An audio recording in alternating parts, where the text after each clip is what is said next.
This week on Africa Weekly, we take you to Nigeria's Yankari Game Reserve, where conservationists are battling to save the country's last animals from poachers. We meet the American business school graduate who's come home to Ethiopia to launch her handbag line. And we take a look at the new TV series that is making Malians smile. But first, let's have a look at the stories that have been making the headlines this week.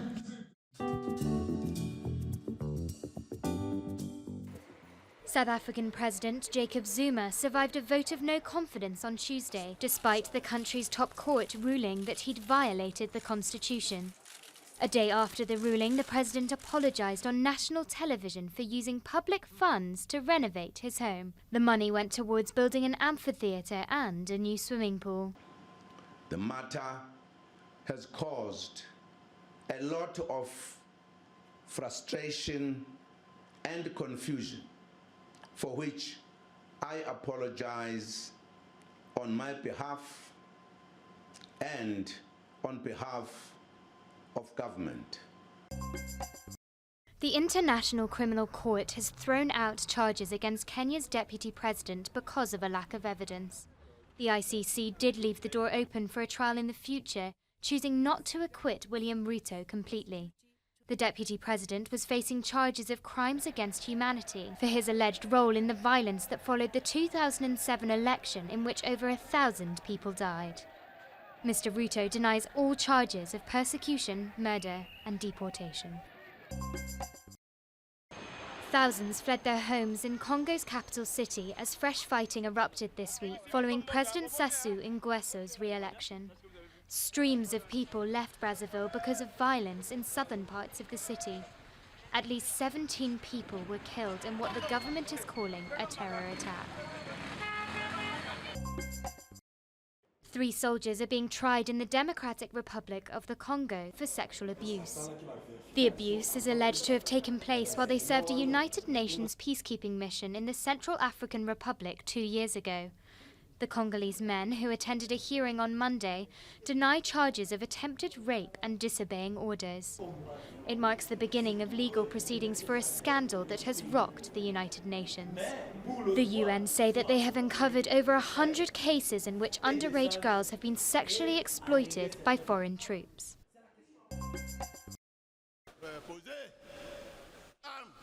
The new president of Benin has been sworn in at a ceremony in the capital city, Porto Novo. Crowds cheered as Patrice Talon officially took up his post as president on Wednesday. The wealthy businessman is hugely popular. He secured over 2/3 of the votes in last month's election. President Talon takes over from Thomas Boni Yayi, who has been in power for 10 years.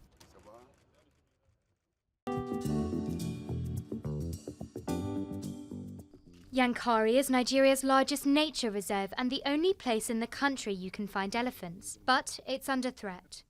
Rangers remain vigilant against poachers that risk eliminating Nigeria's elephant population. Every day, rangers patrol Yankari National Park in northeastern Nigeria. They're on the lookout for nomadic herders who bring their animals here to graze on the elephants' food. But poachers pose a far greater danger, threatening the country's last elephants and their ivory. The poachers are the biggest threat to the reserve. The poachers are killing the animals. They come here for the meat and then they sell it. Yankari is the largest nature reserve in Nigeria, and protecting the 300 elephants left here is a daily challenge. Abdullahi is part of an 80-strong team that protects the park in a battle against ivory poachers, hunters, herdsmen, and even acacia tree sap harvesters. The statistic of the grazing and poaching is now limited because of the training we receive and the position of firearms in our hand. The fight against poaching has become the park's priority. 80 rangers are deployed day and night. In the past, they recorded about 10 to 20 elephant carcasses per year. Last year we only had 2. It's not good to record even 1, but I think things are improving slowly, but I believe with more funding, with more attention, we have potential to do better. But a darker shadow now looms over the Yankari Reserve. The threat that Islamist group Boko Haram may start poaching Nigeria's last elephants for ivory to fund their operations, and even use the bush as a base to launch deadly attacks. For now, Boko Haram remains a still distant danger compared to the more pressing problems posed by the herdsmen living close by.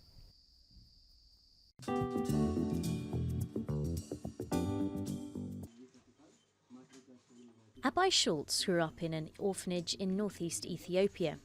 At the age of 11, she was adopted by an American family and brought up in the States. Now, 15 years later, she's returned to Ethiopia to start her own business, producing luxury leather bags. Ethiopia happened to be the largest livestock population in Africa and ranking number 10 in the world. So I want to focus on leather goods. And so I did my research in terms of tanneries and people that can produce. Basically that's how I ended up working in the leather handbag business. But running a business in Ethiopia isn't easy, with frequent power cuts and trouble finding qualified staff.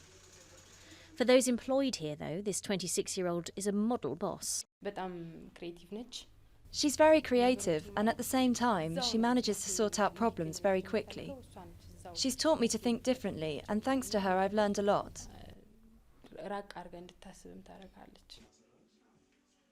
The bags sell for between $70 and $700 a piece. The company now produces more than 400 bags per month, the majority for export. Abai opened a store in Addis Ababa last March, and now Ethiopians are also part of her clientele. I'm very happy with these products, which are made here, in our country, and are sold in Western countries, in Europe and America. It generates foreign currency for our country, and also encourages local entrepreneurs.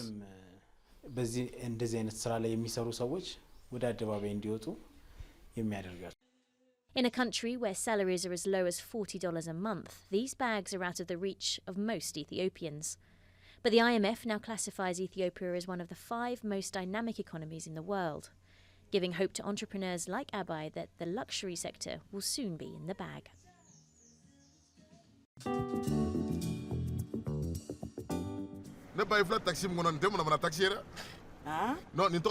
F1. It's called F1, but this beaten-up old taxi goes nowhere very fast. The taxi at the heart of a new Malian TV series is a vehicle for Malians to tell their stories and make audiences laugh. On air since the 14th of March, each episode is based on a passenger that hails a ride.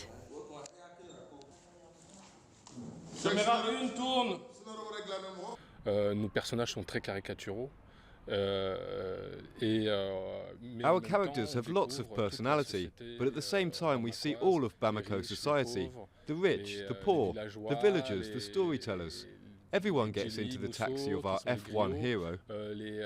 Etc. Enfin, tout le monde passe dans le taxi de notre héros F1. Produced with the support of local economic actors, the series Taxi Tigi was filmed in Bambara, the main language spoken in Mali. Its star is a loud, flirtatious and at times outrageous driver who leaves audiences with a smile as they drive through the streets of the Malian capital. He's always in a good mood.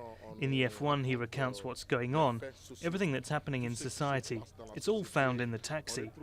So watching this series we find that everything in Mali happens here, whether it's cultural, economic, political.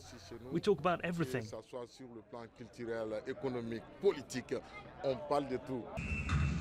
With a short format and dynamic filmmaking, the audience seemed to love it at its premiere. I really liked it. It made me feel proud of my country, seeing such great actors. The series is 100% Malian and will air 44 episodes throughout the year. If Taxi Tigi proves to be successful, the series could soon be adapted by other West African capitals. And finally, last weekend saw the Cape Town Jazz Festival kick off, with acts from across Africa in what's known as Africa's grandest gathering of jazz musicians. Next week, we'll take you to Chibok in Nigeria. 2 years after Boko Haram kidnapped 219 schoolgirls, we'll see what's left of the school that they used to go to. That's all from us at Africa Weekly. Until next week.